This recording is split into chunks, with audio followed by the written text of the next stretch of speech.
July 22, 1977.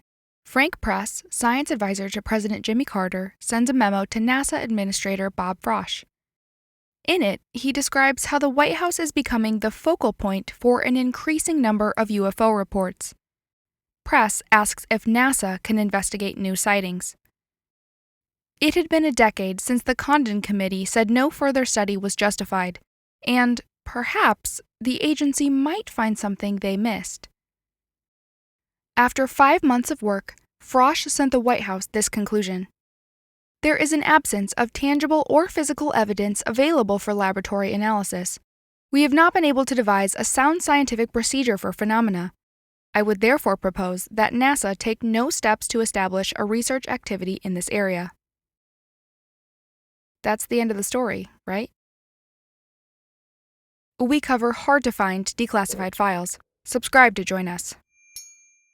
Thanks to the files of Richard Henry, Johns Hopkins first astronomer and former NASA official, we know more. After the agency turned President Carter down, Henry wrote a memo to his boss. He warns that the response's wording inadvertently welcomes physical samples of alleged UFO debris to be sent to NASA, despite having no plan to manage it. We stand ready to respond to any bona fide physical evidence from credible sources, the letter wrote. A week later, a Stanford astrophysicist professor took them up on this. P.A. Sturrock wrote in, stating he had UFO films and material samples. Records don't disclose a response, or even an indication if NASA did the metallurgical studies he wanted. But we do have Henry's appraisal of the situation. Have NASA run UFOs, not UFOs run NASA, he wrote. Henry believed it was possible to study them objectively, but it required an acknowledgement many scientists wouldn't be happy with. The protocol must cover the possibility the UFO phenomenon is due in part to intelligences far beyond our own, he wrote.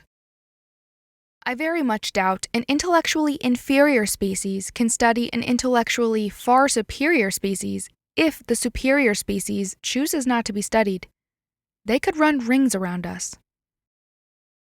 Henry also shares a code word or informal nickname that exists nowhere else in unclassified space, UFO heap. This described NASA's hard evidence gathering op, though it was informal judging by the letters. Within a year, Henry no longer worked there, and we don't know if they took his advice to run collection of alleged UFO debris. A form letter created afterward, sent to anyone in the public who asked about UFOs, said flatly, NASA is not engaged in a research program involving these phenomena, nor is any other government agency. We highly doubt NASA administrators had access to the most secretive programs at NORAD, or special access programs at private facilities run by defense contractors, so how they could say no agency was studying it is beyond us. What's odd about this canned response, they also deny UFO sightings by their own astronauts, despite contradicting the very study NASA cites in the letter. That's right, the Condon Committee ruled astronauts experienced 3 unidentifieds in the 1960s. But the chapter that details these encounters has mysteriously gone missing from many versions of the report. As John Greenwald at the Black Vault first noticed last month, a widely circulated copy of the Condon Committee study has long been missing its chapter on astronaut UFO sightings. The most popular version on the Defense Technical Information Center jumps from page 255 to 326. The relevant volume is missing on archive.org, too. Greenwald's own version after a FOIA request? Missing the same pages. What's curious is this section happens to coincide with Chapter 6, Visual Observations Made by U.S. Astronauts. Greenwald found a complete copy in a more obscure database, the National Technical Reports Library, through the Department of Commerce. As of this video, it's still there. Most interesting is the chapter contains findings by U.S. Air Force-funded investigators that directly contradict NASA statements routinely sent to civilians. June 1965, the Gemini 4 mission. Astronauts James McDivitt and Ed White circled the Earth 66 times in 4 days. White makes the first spacewalk by an American. According to the missing chapter, 18 hours into the mission, McDivitt notices something strange out his Earth-facing window. A cylindrical-shaped object with an antenna-like extension. It was white or silvery against the day sky over the Pacific Ocean. McDivitt took a still picture, plus some movie exposures on black and white film. It looked to be heading toward the astronauts, but was soon lost to the view when the sun shone on the window. McDivitt told a Condon investigator when he landed, the film was sent to a NASA photo interpreter for 4 days. On the 5th day, the photos were released, but none included the object. McDivitt later said he investigated the film and found it. He believed it was a satellite, but Condon didn't think so. The reason, mainly NORAD data. It shows the only nearby object fitting the description was the Pegasus B, but the investigator calls this suspect, claiming it was too far away for McDivitt to see its shape or arm sticking out. Later in the mission, Pegasus B was 4 times as close to the capsule, and both astronauts reported not being able to see it. During that same mission, McDivitt saw something else. 50 hours into the flight, he noticed a moving bright light higher than them, moving in a polar orbit. It looked like a star, moving quickly from south to north. Condon called both of these sightings unexplained and a challenge to identify. The first troubled the investigator because nothing on NORAD's object list explained the cylinder with arms. The missing chapter has one more encounter. December 1965, the Gemini 7 bogey. Frank Borman and Jim Lovell set the record for longest time spent in space to that point, 14 days. Early in the flight, Condon transcribes the following. Bogey at 10 o'clock high. This is Houston. Say again, 7. Said we have a bogey at 10 o'clock high.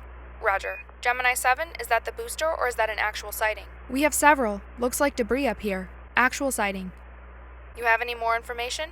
Estimate distance or size? We also have the booster in sight. Understand you also have the booster in sight. Roger. Yeah, we have very, very many. Look like hundreds of little particles banked on the left out about 3 to 7 miles. Understand you have many small particles going by on the left. At what distance? Oh, it looks like a path of the vehicle at 90 degrees. Roger. Understand they are about 3 to 4 miles away. They are past. Now they are in polar orbit. Roger. Understand they were about 3 or 4 miles away. That's what it appeared like. That's Roger. Were these particles in addition to the booster and the bogey at 10 o'clock high? Roger. I have the booster on my side. It's a brilliant body in the sun against a black background with trillions of particles on it. Roger. What direction is it from you? It's about at my 2 o'clock position. Condon concludes, in addition to the booster, there was another bright object. It's impossible for this to have been fragments from the rocket, as they were traveling in a polar orbit. The committee is often held up by skeptics for its conclusion, but they forget the missing chapter.